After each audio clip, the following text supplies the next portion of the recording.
Date and time and type of call was February 9th, 2021 at 09:51 a.m. and it was a family disturbance and domestic violence, as I previously stated. The location of this OAS was the 800 block of East Silverado Rancho Blvd, Las Vegas, Nevada, 89183, which is in our Enterprise Area Command. You can see the scene to my left on the map. We have two involved officers. The first involved officer is Officer Jody Cunningham.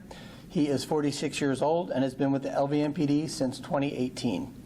In this incident, Officer Cunningham was armed with a Glock handgun, Model 17, 9mm, equipped with a tactical light. The investigation revealed he fired 3 rounds during this incident.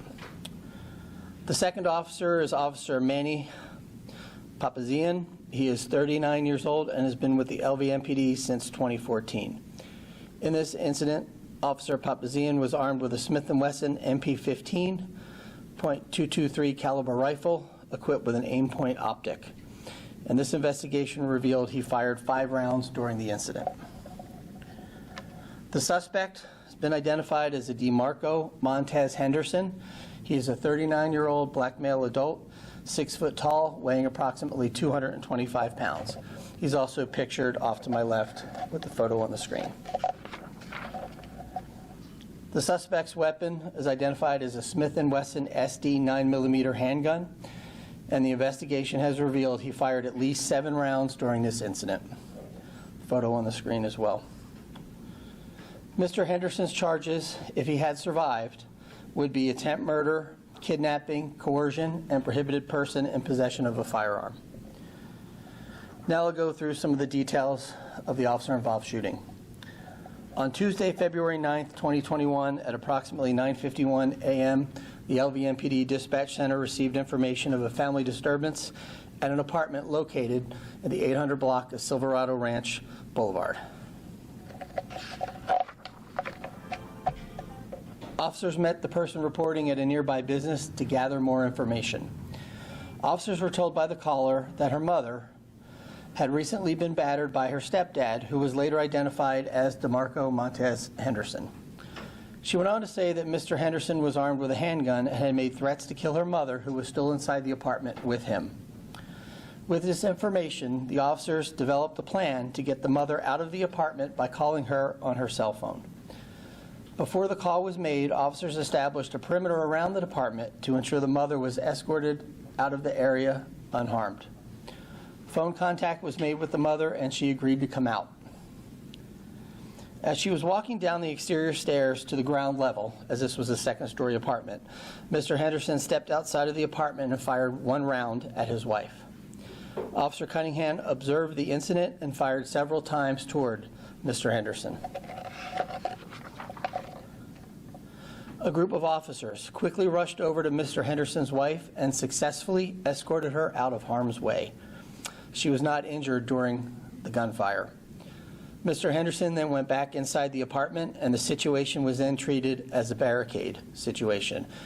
In order to slow the momentum and de-escalate the situation, the Special Weapons and Tactics SWAT team was notified, along with the crisis negotiation team were notified to respond to the scene. While the perimeter officers were waiting for SWAT to arrive, they heard several more shots being fired from Mr. Henderson's apartment. After the shots were heard, Officer Papazian observed Mr. Henderson crouching down by one of the windows in the apartment and observed that he appeared to be pointing a firearm at the officers. Seeing this, Officer Papazian fired his rifle towards Mr. Henderson's position. A few minutes after Officer Papazian fired his shots, smoke was seen coming from Mr. Henderson's apartment, and it is believed that Mr. Henderson started a small fire.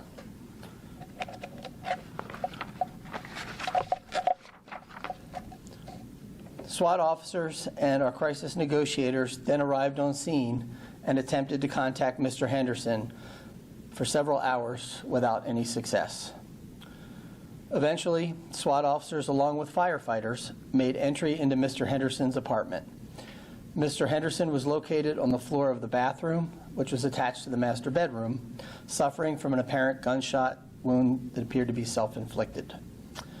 Mr. Henderson was pronounced deceased on the scene by medical personnel, and this investigation has revealed that Mr. Henderson was not struck by any of the bullets fired by our officers. At this time, I will now show you the body-worn camera footage of this incident.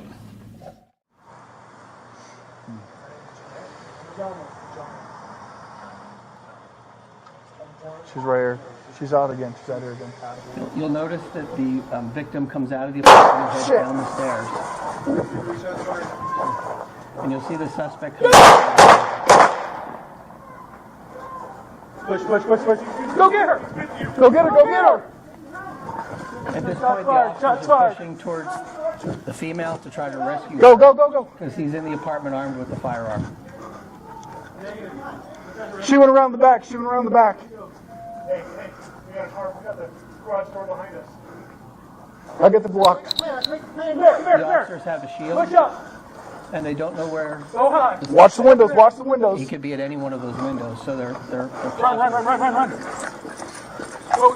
They're risking their own safety to grab her. Go. I got it. And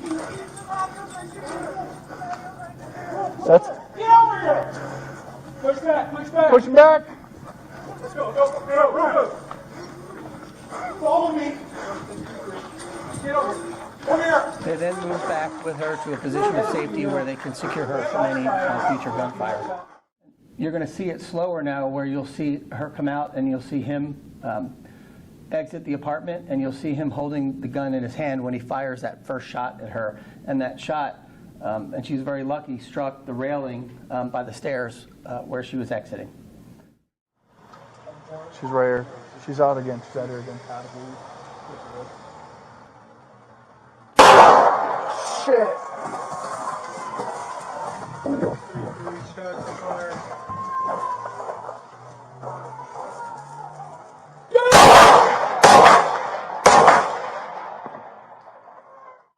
You're going to see this is the second volley of fire that occurred about 20 minutes later.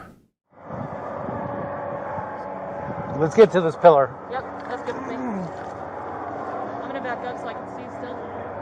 Air unit, can you see through that window on the right of that door up top?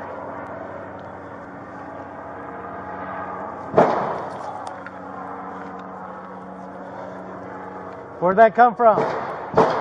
It's coming from there. He's outside fire. Yep. If he looks out the window, do we... That's fine. You got a long gun?